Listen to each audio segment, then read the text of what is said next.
मानहियो जान से छोड़बो नहीं आसान से मरलो पछीन के ले अइबो भगवान से।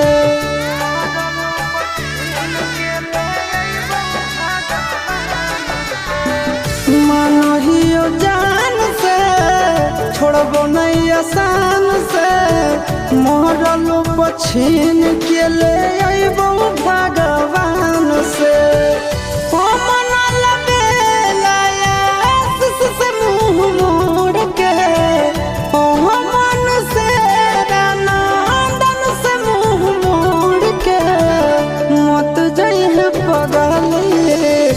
पगला के छोड़ के मत जाइए